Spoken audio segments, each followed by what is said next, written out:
கொஞ்ச நாளைக்கு முன்னாடி நம்ம ஸ்டாலின் சார் ஒரு உருட்டு ஒன்று உருட்டினாரு, நீங்க கேள்விப்பட்டிருப்பீங்க. இப்ப வரப்போற எலெக்ஷன் எதுக்கான எலெக்ஷன்? நம்ம சட்டமன்ற தமிழ்நாடு சட்டசபைக்கான ஒரு தேர்தல் இல்லையா? இதே தமிழ்நாட்டுக்கும் டெல்லிக்குமான ஒரு எலெக்ஷன் அப்படின்னு சொல்றாங்க. இன்னும் கொஞ்சம் மேல போய் தமிழ்நாட்டுக்கும் என்டிஏவுக்குமான ஒரு எலெக்ஷன் அப்படின்னு சொல்றாங்க. என்ன சார், டெல்லியில ஏதாவது நிக்க போறீங்களா? அப்புறம் ஏன் தமிழ்நாட்டுக்கும் டெல்லிக்குமான ஒரு எலெக்ஷன் சொல்றீங்க? அப்புறம் இது ஏதாவது பார்லிமெண்ட் எலெக்ஷனா? பிரதமர் பதவிக்கு ஏதாவது போட்டி போடுறீங்களா? அப்புறம் ஏன் தமிழ்நாட்டுக்கும் என்டிஏவுக்குமான ஒரு எலெக்ஷன் சொல்றீங்க? எங்களுக்கு புரியலையே சார், இது என்ன லாஜிக்னு எங்களுக்கு புரியலையே. எந்த எலெக்ஷனை எப்படி டீல் பண்ணணும், எப்படி ஹேண்டில் பண்ணணும்ன்றது நம்ம தமிழ்நாட்டு மக்களுக்கு தெளிவா தெரியும். நம்ம தமிழ்நாட்டு மக்கள் மாதிரி ஒரு தெளிவான மக்களை நீங்க பார்க்கவே முடியாது. சூப்பர் கிளாரிட்டியோட சூப்பர் மக்கள் சார் நம்ம மக்கள்.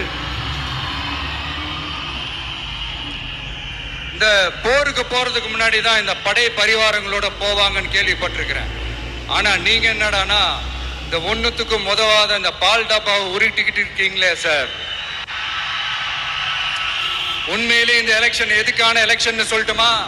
தமிழ்நாட்டு மக்களுக்கும் ஊழலுக்கும் நடக்கிற போர், தமிழ்நாட்டு மக்களுக்கும் லஞ்சத்துக்கும் நடக்கிற போர், தமிழ்நாட்டு மக்களுக்கும் இந்த நிர்வாகத்தை சரியா செய்யாத இந்த திமுக அரசுக்கும் நடக்கிற போர், அதாவது தமிழ்நாட்டு மக்களுக்கும் உங்க ஆட்சிக்கும் நடக்கிற போர், தமிழ்நாட்டு மக்களுக்கும் ஸ்டாலின் சாருக்கும் நடக்கிற போர்.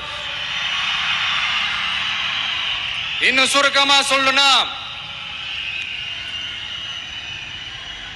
விஜய்க்கும் ஸ்டாலின் சாருக்கும் நடக்கிற போர்.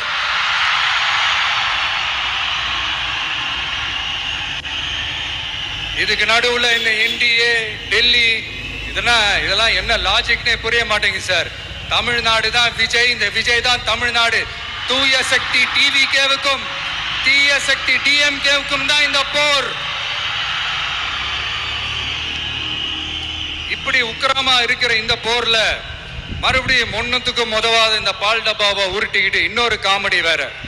அது என்னடானா, அவரோட ஆட்சியில தான் தமிழ்நாடு சூப்பர் ஸ்டார் மாநிலமா இருக்குதான். கரெக்ட், தமிழ்நாடு சூப்பர் ஸ்டார் மாநிலம் தான். காமராஜர் அவர்கள் டைம்ல, அண்ணா அவர்கள் டைம்ல, எம்ஜிஆர் அவர்களோட ஆட்சியில. இன்னைக்கு ஒண்ணுத்துக்கும் உதவாத இந்த உல்டா மாடல் ஆட்சியில தமிழ்நாடு சூப்பர் ஸ்டார் மாநிலமாலாம் ஒண்ணு இல்ல, சூப்பர் ஸ்டாண்ட் அப் காமெடிக்காரர் நடத்துற மாநிலமா மாறிடுச்சு. மக்களே, உங்களுக்காக மட்டுமே தான் வர தடைகள், சதிகள், சூழ்ச்சிகள் எல்லாத்தையும் தாண்டி இந்த 2026 இந்த தேர்தல்ல டிவிக்கு தில்லா நிற்கும்.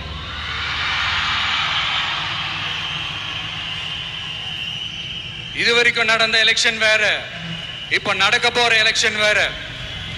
ஒவ்வொரு 5 இயர்ஸுக்கும் நடக்கிற எலெக்ஷன் மாதிரி இதை நினைச்சிடாதீங்க. 50 வருஷத்துக்கு ஒரு வாட்டி நடக்க போற ஒரு எலெக்ஷன் மாதிரி இது. அதிசய எலெக்ஷன். ஒரு எலெக்ஷன்ல அவங்களோட எதிரிகளை தான் எதிர்ப்பாங்க, அப்படிதான் எதிர்ப்பாங்க, அதுதான் யதார்த்தமும் கூட. ஆனா இந்த எலெக்ஷன்ல தான் ஒட்டுமொத்தமா எல்லாருமா சேர்ந்து ஒருத்தனை எதிர்க்கிறாங்க. ஒட்டுமொத்தமா எல்லாருமா சேர்ந்து இந்த விஜயை எதிர்க்கிறாங்க. ஏன்னா இந்த விஜய் ஊழலை எதிர்க்கிறான், லஞ்சத்தை எதிர்க்கிறான், மக்களோட மக்களா நிக்கிறான். அந்த மக்கள் அவன் கூட நிக்கிறாங்க. அந்த காண்டு எப்படி அந்த காண்டு தான் ஒட்டுமொத்தமா எல்லாருமா சேர்ந்து ஒருத்தனை எதிர்க்க காரணம். நீங்க எப்படி வேணா எதிர்த்துக்காங்க, ஆனா போட்டி ரெண்டு பேருக்கு நடுவுல தான். ஒண்ணு இன்னொன்னு உங்க ஓட்டு விசில் சின்னத்துக்கு தான் எல்லாருக்குமே தெரியும். ஏன் நம்மளோட எதிரிகளுக்கு கூட அது நல்லாவே தெரியும். அதனாலதான் நமக்கு எதிராக அவ்வளவு அவதூறு பரப்புறாங்க. என்னென்ன அவதூறு பரப்புறாங்கன்றது உங்களுக்கே நல்லா தெரியும். ஆனா அவங்களுக்கு தெரியாது, ஏன் மேல அவதூறு பரப்புனா அது மக்கள் மேல அவதூறு பரப்புற மாதிரின்னு. எனக்கு அரசியல் தெரியலன்னு சொன்னா அது மக்களுக்கு அரசியல் தெரியலன்னு சொல்ற மாதிரின்னு. என்ன அசிங்கமா பேசினா மக்கள் அசிங்கமா பேசுற மாதிரின்னு. விஜயும் மக்களும் வேறு வேறு இல்லை. இந்த விஜயும் மக்களும் ரத்தமும் சதையும் மாறி, உடலும் உயிரும் மாறி பிரித்து இருக்கவே முடியாது. எஸ், சென்சிட்டிவான சென்டிமெண்ட்